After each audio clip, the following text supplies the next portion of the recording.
Hello, I'm Naïma and welcome back to my channel. A couple of weeks ago, I went to do a test that had been long overdue, a 24-hour ECG. It got me to thinking about all of the different tests that I've done over the last 2 years since getting long COVID and how frustrating it can be to get to a diagnosis when none of the tests seem to show anything. It's only been in the last year, since being part of the long COVID clinics in the UK, that I have been able to even just slightly get to the bottom of what might be going on. In this video, I'll briefly talk about my symptoms, and then I'll go on to talk about some of the medical exams that I've done over the last 2 years. Finally, I'll end by talking about some of the tests that I wish I could get at this point in time to help me understand this illness a bit better. I'm not a doctor, I'm just a long hauler trying to get some answers. Don't take anything I say as medical advice.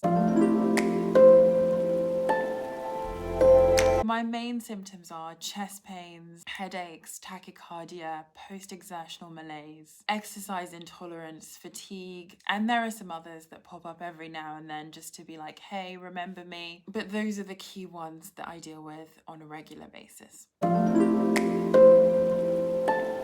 In the first 6 months of my illness, I went to A&E 5 times. It was always the same routine. My symptoms would get to a point where I could no longer withstand them. I'd have a call with the doctor and they'd immediately urge me to go to A&E just to make sure that it wasn't a heart attack or something seriously wrong with my heart. Upon arriving to A&E, I do a chest x-ray, a test for blood clots, an ECG, and each time they'd come back as normal. And several times my symptoms were called into question, but that's for another video. At that time, long COVID had not really entered the public conversation. We didn't even name it as a condition yet, let alone know what to test for or how to treat it. It was a time where we were forced to advocate for ourselves without even knowing what we were advocating for. We simply knew that something was terribly, terribly wrong. Things changed slightly when I joined the long COVID clinic in June 2021. After doing a series of blood tests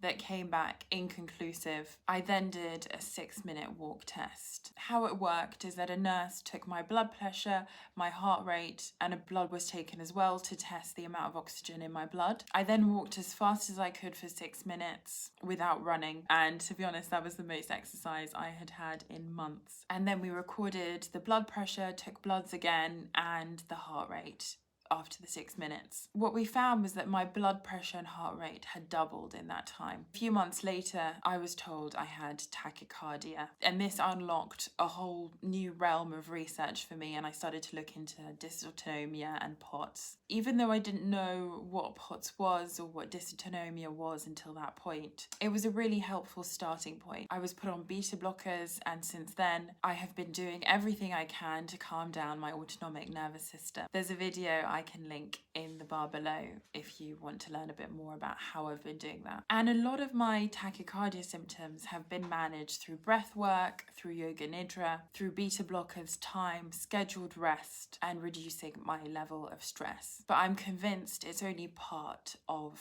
this complex long COVID picture.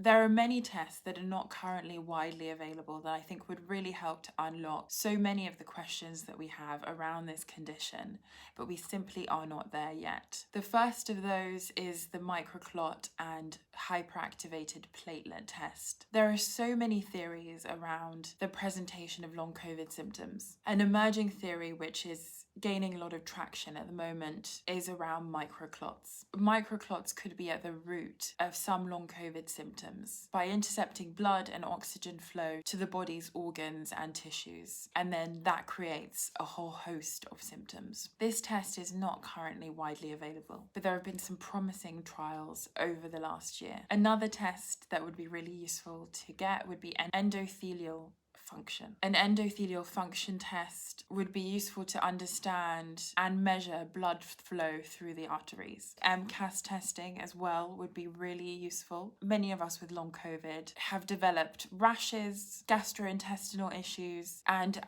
general allergy symptoms that could all be caused by mast cell activation. If we could better understand how we can use our diets to eliminate or lower certain foods, and in doing so help to regulate some of our symptoms, we would be in a much better position. There are lots of people who anecdotally talk about low histamine tests, low FODMAP, and anti-inflammatory diets as having really helped to get them to a better place with their recovery, but these tests are simply not as accessible as they should be given what we're starting to know about this condition. T-cell test would be another test on my wish list, and this would provide insight into another theory that is emerging based on the fact that even though long haulers seem to recover from the acute phase of COVID, there may be hidden viral reservoirs that are maintaining and leading to long-term symptoms. A few studies have shown that patients with long COVID had virus-specific T cells levels that were 100 times higher than in patients who managed to make a full recovery. So this can lead to systemic inflammation in the body and decreased lung function. If we could do this test, it would enable us to better understand whether antiviral medications like Paxlovid and others that are emerging could help to reduce symptoms of long COVID. It feels like we are at the beginning of a long road to understanding this condition better. But unlike a year ago, there are studies and trials that are coming out to better understand the condition. Unfortunately, it still takes time for these trials and studies to convert into measurable impacts for patients. I'd love to hear from you about what tests and exams that you have done since getting long COVID and what they've helped you to understand, whether you've come closer